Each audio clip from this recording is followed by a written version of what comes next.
Terima kasih, Datuk Yang Di-Pertua. Datuk Yang Di-Pertua, saya berdiri di sini untuk mengambil bahagian dalam perhabasan usul untuk menjunjung kisah Tita Diraja di hadapan Dewan Yang Mulia ini. Izinkan saya bermula dengan ucapan terima kasih kepada rakyat Malaysia yang telah memberikan kemenangan bersejarah kepada parti DAP dalam pilihan raya umum yang lalu apabila DAP bersama dengan PKR serta PAS berjaya menafikan majoriti 2/3 BN di samping memenangi 5 kerajaan negeri di Pulau Pinang, Perak, Selangor, Kedah dan Kelate. Rakyat telah melihat bahawa kemenangan ini adalah tanda sokongan mereka kepada agenda perubahan untuk mewujudkan demokrasi sebenar yang prihatin kepada keperluan rakyat dan bukan segelintir pemimpin politik. Malah, saya berharap kemenangan yang tak terduga ini akan menjadi perintis kepada usaha mengakhiri dominasi dan diskriminasi Barisan Nasional dengan sistem dua parti yang mengeluarkan pilihan yang benar-benar demokratik kepada pengundi. Tsunami politik pada 8 hari bulan Mac adalah prestasi terbaik kami sejak hampir 40 tahun yang lepas. DAP bersama PKR dan PAS di Pulau Pinang telah berjaya menawan hati pengundi pelbagai kaum tanpa kira Melayu, baik Melayu maupun bukan Melayu, yang secara ikhlas telah memberikan kami mandat untuk membawakan perubahan yang mereka mahukan. DAP memenangi 28 kerusi parlimen dan 73 kerusi DUN. Peratusan undi yang diterima untuk parlimen adalah 12.8%, manakala untuk DUN adalah 14%. Jika dicampurkan jumlah undi DAP, PKR dan PAS, peratusan undi yang diterima bagi parlimen adalah hampir 48%.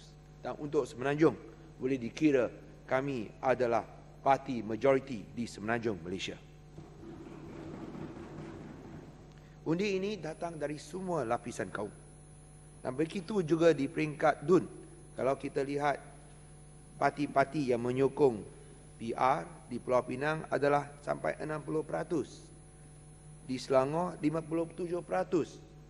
Di Perak 53.8%. Yang paling menakjubkan ialah di wilayah Persekutuan Kuala Lumpur sebanyak 62.1%. Oleh itu saya harap bahawa keputusan yang dibuat oleh rakyat di 5 buah negeri ini akan dihormati tanpa dianaktirikan atau dianiayai kerana menggunakan hak demokrasi mereka untuk membuat pilihan. Dengan semangat demokrasi, kami menerima juga kerajaan pusat sebagai kerajaan sah yang dipilih oleh rakyat. Sama-sama juga kami harap BN akan menerima keputusan rakyat untuk memilih kerajaan negeri baru yang dipilih tanpa memberikan kepada arahan kepada kerajaan pusat untuk mengambil tindakan tertentu. Baik kepada Jabatan Pelajaran sampai saya difahamkan Yang Amat Berhormat Menteri Besar Kedah punya gambar pun tak boleh letak di sekolah-sekolah, ataupun menubuhkan satu parallel government di mana Jabatan Pegawai Persekutuan didirikan untuk menandingi JKKK negeri. Saya harap ini tidak akan perbuatan seperti ini tidak harus menidakkan peranan yang dimainkan oleh kerajaan negeri dalam menguruskan hal ehwal kerajaan negeri. Di sini kami bukan sahaja mewakili pengundi yang menyokong kita, tetapi juga mereka yang tidak menyokong kita sebaliknya menyokong Barisan Nasional, khususnya di Sabah dan Sarawak yang terpinggir selama ini. Dan kami harap kerajaan pusat dapat mengenangi masalah kemiskinan dan keselamatan yang dihadapi oleh mereka sekian lama. Contohnya Sabah, sebuah negeri yang harusnya menjadi kaya kerana sumber asli yang begitu padat dan juga begitu banyak. Tetapi sungguh pun begitu, ia adalah negeri yang termiskin dan juga yang paling mundur. Adakah ini balasan kepada Barisan Nasional terhadap kesetiaan yang mereka tunjukkan selama ini? Oleh itu, nampaknya budi tidak dikenang. Dan pengundi Sabah harus meneruskan perubahan seperti mana yang diteruskan dalam tsunami politik di semenanjung Malaysia, di mana bahang-bahangnya kami dapat rasa di kalangan ahli-ahli Parlimen Barisan daripada Sabah sendiri. Jelasan. Di sini, Ya, saya ingin meminta bahawa... Batu Pahat bangun yang saya cukup masa. dia tak bagi. Minta maaf. Di sini kami harap bahawa isu-isu yang menjadi perkara pokok kepada pengundi-pengundi bolehlah diuruskan dengan segera oleh kerajaan pusat. Contohnya, penubuhan IPCMC yang dicadangkan oleh Suruhanjaya Polis harus didirikan dengan segera.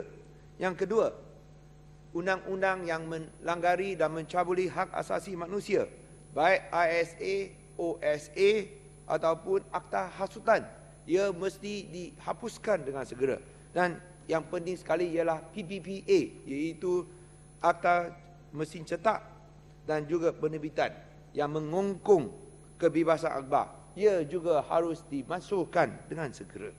Yang ketiga, pembahagian ekonomi yang adil dan saksama kepada semua rakyat Malaysia dalam menangani masalah inflasi. Rakyat Malaysia dalam kesusahan. Dan di sini kami harap bahawa kekayaan negara bolehlah dikongsi bersama.